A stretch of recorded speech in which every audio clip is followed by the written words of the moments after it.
Oi, meus amores, tudo bem? Hoje nós vamos começar mais um tema do PET, volume 4, e o tema vai ser sobre sistemas, Sol, Terra e Lua. Atualmente a gente sabe que a Terra, assim como os outros planetas do sistema solar, apresentam movimentos. E são dois movimentos, que são a rotação e a translação. Quando a gente vê o movimento aparente do Sol no céu, de manhã o Sol nasce no lado leste, durante o dia ele se move no céu e depois de algumas horas ele se põe no lado oeste. E aí o que a gente observa é o efeito do movimento da Terra. O movimento aparente do Sol no céu ocorre como consequência do movimento da Terra em torno de um eixo imaginário, que atravessa o planeta do Polo Sul ao Polo Norte. E esse movimento é denominado rotação. A Terra demora cerca de 24 horas para dar uma volta completa em torno do seu eixo, e esse período corresponde ao dia terrestre. O dia terrestre pode ser dividido em dia e noite, pois conforme a Terra completa seu movimento, metade do planeta recebe luz solar, enquanto a outra metade permanece no escuro. O contínuo movimento do planeta faz com que esses períodos se alternem e aí aconteçam os nossos dias e nossas noites. Então, nessa figura a gente consegue ver a luz solar ilumina a Terra e nessa faixa aqui da Terra vai ser dia e nessa outra parte aqui vai ser noite. E a Terra vai girando em torno dela mesma e depois, onde era noite fica dia e onde era dia fica noite. O eixo de rotação da Terra se encontra inclinado em relação ao plano imaginário da órbita terrestre ao redor do Sol. Então, a gente pode ver aí pela figura que realmente a Terra está um pouquinho inclinada. E aí, esse arranjo é responsável por dois importantes fenômenos que ocorrem na Terra. O tempo de duração do dia e da noite varia de acordo com a região em que se encontra o observador na Terra e ao longo do ano em uma mesma região. E a radiação solar não incide com a mesma intensidade no hemisfério sul e norte. Agora a gente vai ver que é por causa dessa diferença na intensidade luminosa que é recebida pelos hemisférios norte e sul que a gente vai ter as estações do ano. A Terra também realiza a translação, que é o movimento que um corpo celeste faz ao redor de outro. A Terra leva cerca de 365 dias e 6 horas para completar uma volta ao redor do Sol. E esse período chama-se ano. Ao orbitar o Sol, a Terra descreve uma trajetória aproximadamente circular. Ela descreve uma órbita elíptica. Nesse movimento, a variação da distância entre a Terra e o Sol é insignificante e não chega a influenciar o clima do planeta. Ao girar em torno do Sol, o eixo de rotação da Terra permanece inclinado em relação ao plano orbital. E dessa forma, a quantidade de radiação solar que chega nos hemisférios varia ao longo da translação. Então, vai variar ao longo do ano. Isso determina mudanças climáticas periódicas que caracterizam as estações do ano, que são a primavera, verão, outono e inverno. Nós estamos agora em setembro, no mês de setembro. E aí, neste ponto da órbita, os dois hemisférios recebem aproximadamente a mesma quantidade de luz solar. E aí vai iniciar a primavera no hemisfério sul, que está saindo do inverno, que é esse momento que nós estamos agora, e no hemisfério norte vai iniciar o outono. Há dois pontos da órbita terrestre em que o dia e a noite têm a mesma duração, e esses dois dias são chamados equinócios, e no hemisfério sul o equinócio de primavera, que ocorre entre 22 e 23 de setembro, e aí nesse dia inicia-se a primavera. Já no mês de dezembro, o hemisfério sul recebe maior quantidade de luz solar que o hemisfério norte. Como está bem iluminado, o hemisfério sul fica mais quente e é verão. E ao mesmo tempo, no hemisfério norte é inverno, porque recebe a menor quantidade de luz do sol.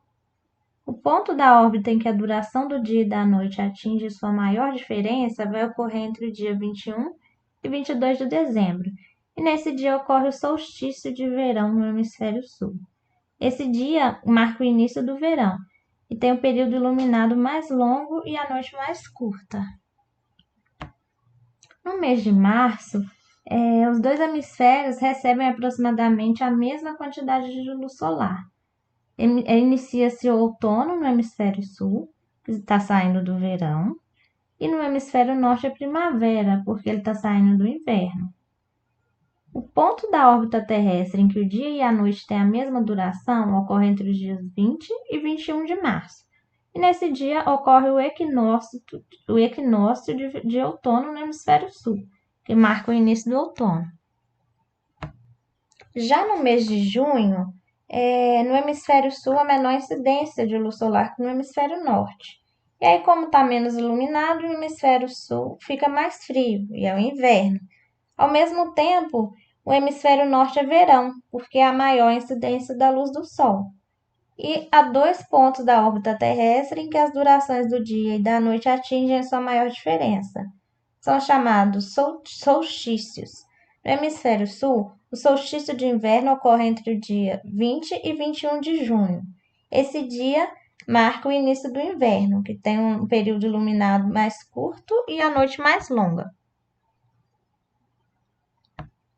No calendário que é usado em boa parte do mundo, o ano tem 365 dias.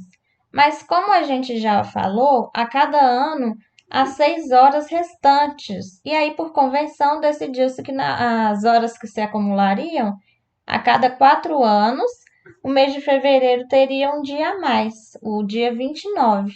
E aí, esse ano contém 366 dias e ele é chamado de ano bissexto, ocorre de 4 em 4 anos.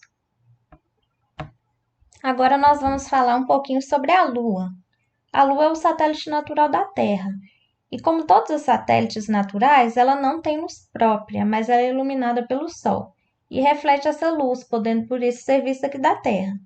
A Lua está a cerca de 380 mil quilômetros de distância do nosso planeta e seu diâmetro é quase 4 vezes menor que o da Terra. A superfície do lunar é rochosa e é possível que haja uma pequena quantidade de atmosfera na Lua, mas não suficiente para protegê-la do impacto de corpos celestes, como acontece aqui. Por esse motivo, a sua superfície é marcada por muitas crateras, além de apresentar montanhas, vales e planícies. De acordo com a teoria mais aceita atualmente, a Lua foi formada há aproximadamente 4 bilhões de anos, após a colisão de um planeta com a Terra. Esse impacto provocou a destruição completa do planeta, que era bem menor que a Terra, e a devastação da superfície terrestre. Os destroços originados pelo choque entre esses dois planetas ficaram presos na órbita terrestre. Devido à força de atração gravitacional, esses destroços foram se unindo até dar origem à Lua do jeito que a gente conhece hoje. A Lua, assim como a Terra, tem sempre uma metade iluminada pelo Sol e realiza os movimentos de rotação em torno do próprio eixo e de translação em torno da Terra. Conforme a Lua se desloca em sua órbita ao redor da Terra, nós a vemos formando diferentes ângulos com o Sol. Por isso, sua aparência muda no decorrer dos dias. As mudanças na aparência da Lua são chamadas de fases da Lua. As principais fases são a crescente, a cheia, a minguante e a nova. A Lua demora cerca de 27 dias para dar uma volta completa em torno da Terra. Esse período é conhecido como ano sideral. O período entre duas fases iguais e consecutivas é chamado de lunação ou ciclo lunar e dura mais ou menos 29 dias. O período de rotação da Lua é o mesmo que o de translação, e aí por isso que a gente vê sempre a mesma face da Lua. Quando um astro fica temporariamente oculto por outro, temos um eclipse. Dois tipos de eclipses são visíveis a um observador na Terra, o solar e o lunar. No eclipse solar, a Lua se encontra no mesmo plano que o Sol e a Terra.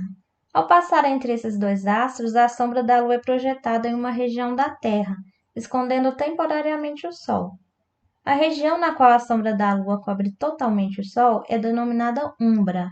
Nessa região observa-se o eclipse total do Sol. A região em que a sombra parcial da Lua é denominada penumbra, e aí nesse caso o eclipse é parcial. O eclipse lunar ocorre quando a Terra fica exatamente entre o Sol e a Lua.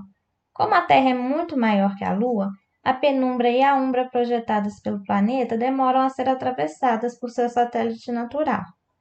O eclipse lunar é visível de todo o hemisfério da Terra voltado para a Lua no momento do eclipse. Se você ainda ficou com alguma dúvida, é só me mandar um e-mail ou uma mensagem na plataforma com a sua pergunta, tá bom? Um abraço e até a próxima, gente!